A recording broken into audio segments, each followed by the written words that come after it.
स्त्री का घर। इमोशनल कहानी।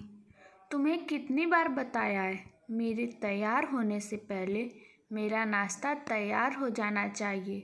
शादी के 25 सालों बाद भी मुझे क्यों बार बार एक ही बात बतानी पड़ती है। लता, तुम्हें क्या है? तुम तो आराम से घर पर रहोगी, मुझे काम पर जाना पड़ता है। तुम हो कि हमेशा बेवकूफ़ों जैसी हरकत करती हो। अगर तुम ये जानबूझकर करती हो तो याद रखना, मुझसे बुरा कोई नहीं होगा।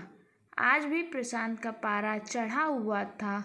इन कटु शब्दों में अपना गुस्सा उतारते हुए, गीला तौलिया कुर्सी पर फेंकते हुए प्रशांत गुस्से से लता की तरफ देखने लगा। लता के लिए प्रशांत का ये बेवजह का गुस्सा कोई नई बात नहीं थी। वह महीने में 3-4 बार ऐसे ही लता पर बरस पड़ता था। पहले पहले लता उसका विरोध किया करती थी, लेकिन जब कई सालों तक प्रशांत में कोई बदलाव नहीं दिखा तो लता ने खुद को ही बदल दिया। अब प्रशांत के कुछ भी कहने से लता को कोई फर्क नहीं पड़ता था। प्रशांत की हर बात वो चुपचाप सिर नीचे झुकाए सुन लेती थी। शादी के पहले 5 साल तक लता ने पूरी कोशिश की थी कि प्रशांत को बदला जाए, लेकिन फालतू का गुस्सा करना और बाद में लता को भला बुरा कहना, ये मानो जैसे उसकी आदत बन गई थी। कोई भी वाद विवाद होता तो प्रशांत सीधा लता को बोल देता, अगर मैं तुम्हें अच्छा नहीं लगता तो क्यों नहीं चली जाती अपने मायके, क्यों रहती हो मेरे साथ। इतना सब कुछ होने के बावजूद लता प्रशांत के साथ रहती थी, क्योंकि उसे अपनी बेटी की फिक्र थी। और वह जाती भी तो कहाँ, अपने बूढ़े हो चुके माँ बाप को इस उम्र में परेशान करना नहीं चाहती थी। समाज और लोग क्या कहेंगे, यह भी तो उसे देखना था। वह इतनी पढ़ी लिखी भी तो नहीं थी कि खुद जाकर कोई नौकरी कर सके और अपना और अपनी बेटी का पालन पोषण कर सके। लता को अब अपनी फिक्र नहीं थी, उसको फिक्र थी तो बस अपनी बेटी की, जो शादी के लायक हो रही थी। लता नहीं चाहती थी कि पति पत्नी के झगड़े की वजह से काव्या डिस्टर्ब हो। काव्या की पढ़ाई पूरी हो चुकी थी, उसके लिए अब शादी के रिश्ते आने लगे थे। कई रिश्तों को काव्या ठुकरा चुकी थी। 2-3 महीनों बाद एक अच्छा रिश्ता आया। रिश्तेदारों और पहचान के लोगों ने भी लड़के के बहुत गुणगान किए थे। प्रशांत एक शाम अपनी बेटी के पास बैठकर उसे बताने लगा, काव्या बहुत अच्छा लड़का है, पढ़ा लिखा है, बड़ा घर है, बहुत अच्छी नौकरी है। ऐसे रिश्ते बार बार नहीं आते बेटा, इस बार मना मत करना।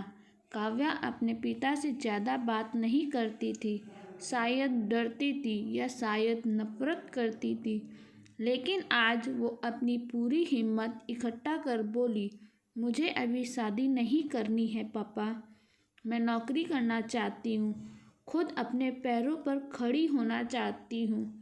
हाँ तो उसमें क्या बड़ी बात है, मैंने लड़के से बात की है, वह तुम्हें किसी बात के लिए नहीं रोकेगा। तुम शादी के बाद भी नौकरी कर सकती हो, वह तुम्हें नौकरी के लिए परमिशन दे देगा। प्रशांत बोला, पापा क्या मैं उतनी ही खुश रहूँगी जितनी मम्मी इस घर में खुश है? काव्या ने तंज कसते हुए कहा, आज तुम्हारी जबान कुछ ज़्यादा नहीं चल रही?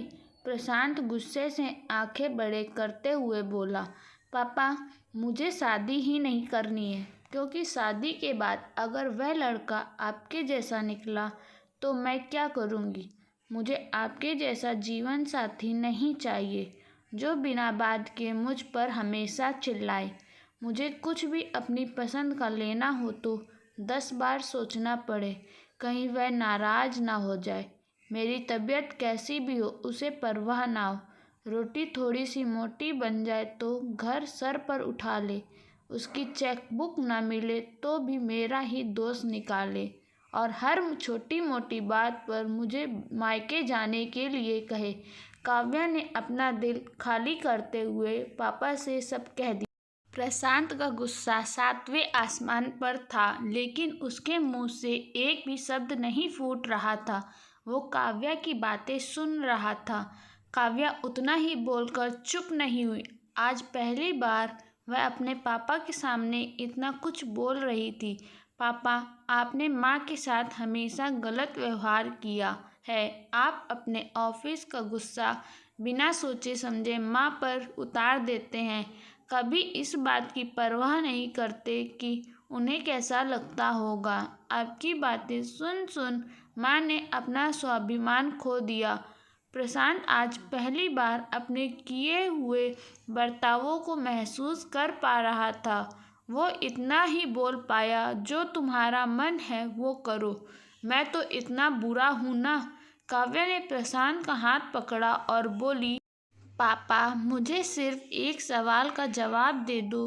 क्या आप चाहेंगे कि मेरा पति आपके जैसा हो? अगर आपका जवाब हाँ है तो कर दीजिए मेरा रिश्ता आज ही, और ना है तो मुझे आत्मनिर्भर बनने दीजिए। प्रशांत कुछ भी ना बोल पाया और वहाँ से चुपचाप बाहर चला गया। आज उसे लता के सामने जाने में शर्म आ रही थी। चलते चलते उसकी आंखों से आंसू बह रहे थे। प्रशांत ने आज से अपने आप को बदलने का निश्चय किया। अगले दिन से लता ने अपने पति में काफ़ी बदलाव देखा। वह सोचने लगी कि जो हिम्मत काव्या ने दिखाई है, वह हिम्मत अगर मैं पहले ही दिखा देती तो शायद आज परिस्थिति कुछ और होती। अब काव्या पढ़ लिख कर अच्छी नौकरी करने लगी थी और 3 साल बाद उसके लिए एक अच्छा रिश्ता आया। और उसकी विदाई पर प्रशांत बोला, बेटा, तू हमेशा खुश रहेगी क्योंकि तेरा पति तेरे बाप जैसा नहीं है। प्रशांत की ये बात सुनकर लता और काव्या की आंखों से आंसू बहने लगे। दोस्तों, हमारे समाज में औरतों को भले ही देवी का दर्जा दिया जाता है, लेकिन वह स्वतंत्रता नहीं दी जाती जो उन्हें देनी चाहिए। उन्हें बचपन से ही बताया जाता है कि वह पराया धन है। स्कूल से आने में देर हो जाए तो पिटाई मिलती है। मोबाइल पर बातें करते हुए दिख जाए या खिड़की से झांकते हुए दिख जाए तो शक किया जाता है। माँ बाप का घर तुम्हारा नहीं है, पति का घर ही तुम्हारा घर है। जीवन भर ये बातें बता बता कर उन्हें ससुराल भेज दिया जाता है और एक दिन किसी छोटे मोटे झगड़े में ससुराल वालों से उन्हें सुनना पड़ता है कि इस घर को छोड़ दो और मायके चली जाओ। अब आप ही बताओ दोस्तों, ऐसी स्त्रियों का सच्चा घर कौन सा? आखिरकार वह किस घर को अपना कहे?